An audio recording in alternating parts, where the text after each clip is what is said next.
सिद्धिदायक कवच।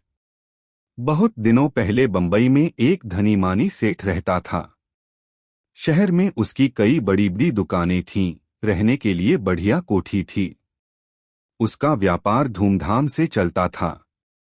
सेठ के एक ही लड़का था। उसका नाम था बनीराम। वह बड़ा हो गया था, लेकिन व्यापार के भंझटों से अलग ही रहता था। वह अपने जीतेजी इकलौते बेटे पर किसी प्रकार का भार नहीं डालना चाहता था। एक दिन सेठ संसार से चल बसा। उसका सारा कार-बार धनीराम के कंधों पर आ पड़ा। वह बड़े परिश्रम से फैले हुए काम को हाथ में करने का प्रयत्न करने लगा। दुकानों की बिक्री में कोई अंतर नहीं आने पाया, लेकिन साल के अंत में जब हिसाब लगाया गया तो घाटा निकला। दूसरे साल धनीराम ने दूना परिश्रम किया। उस साल भी काम तो अच्छा चला, लेकिन अंत में कुछ बचत नहीं हुई। नया सेठ यह नहीं समझ पाया कि इतनी बिक्री होने पर भी लाभ क्यों नहीं होता। सोचते सोचते उसने यह निश्चय किया कि यह किसी बुरे ग्रह का प्रभाव है, जिससे लाभ के स्थान पर हानि होती है। बुरे ग्रहों में उसे शनिश्चर का ही नाम सबसे पहले याद आया, क्योंकि पंडितों ने उसी को बदनाम कर रखा है। धनीराम खोटे ग्रह से छुटकारा पाने के लिए एक सिद्ध महात्मा के पास नासिक गया।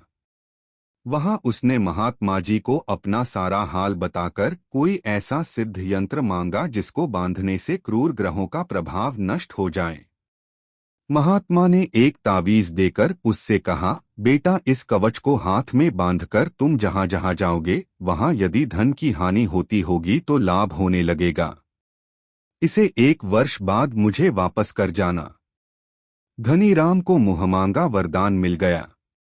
सिद्धिदायक कवच बांधकर वह अपनी कोठी में पहुंचा। सबसे पहले वह एकाएक अपने रसोई घर में गया।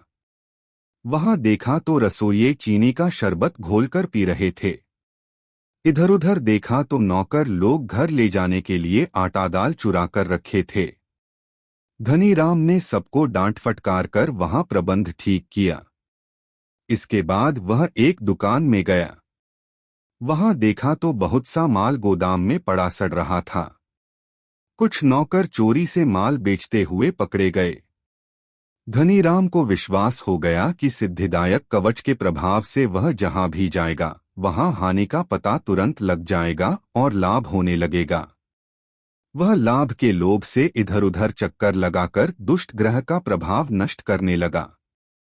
साल के अंत में जब हिसाब मिलाया गया तो लाभ ही लाभ मिला। धनीराम को एक बार तो अपनी सफलता पर बड़ी प्रसन्नता हुई, परंतु साथ ही उसे ध्यान आया कि अब सफलता की कुंजी को लौटाने का समय आ गया है, इसलिए अगले वर्ष से फिर पहले जैसा हाल ही होगा। वह चिंतित होकर महात्मा जी के पास पहुंचा। महात्मा जी से उसने कवच का चमत्कार बताकर विनयपूर्वक उसे 1 वर्ष के लिए और मांगा, किंतु महात्मा जी ने नहीं दिया।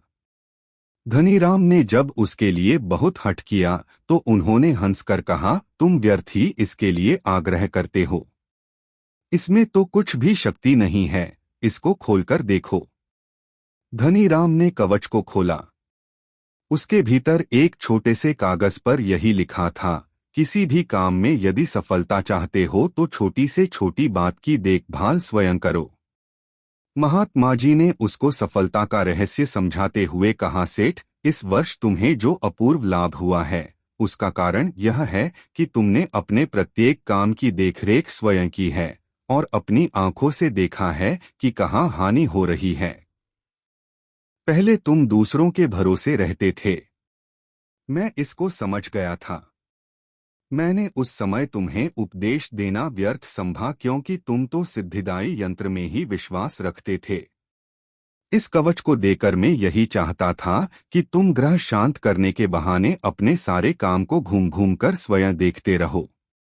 तुम अब इसे फेंक दो और जाकर उसी प्रकार अपने कारोबार की जांच पड़ताल स्वयं करते रहो जैसा पिछले वर्ष किया है। धननाशक ग्रह आकाश में नहीं, तुम्हारे घर के कोने में ही मिलेगा। जाओ, अब तुम बुद्धि का कवच पहन कर सिद्धि प्राप्त करो। अपने अनुभव का लाभ उठाओ। धनीराम महात्मा जी को धन्यवाद देकर बंबई लौट आया और सावधानी से अपना व्यापार अपनी ही देखरेख में चलाने लगा। महात्मा का कहना 16 आने सत्य निकला।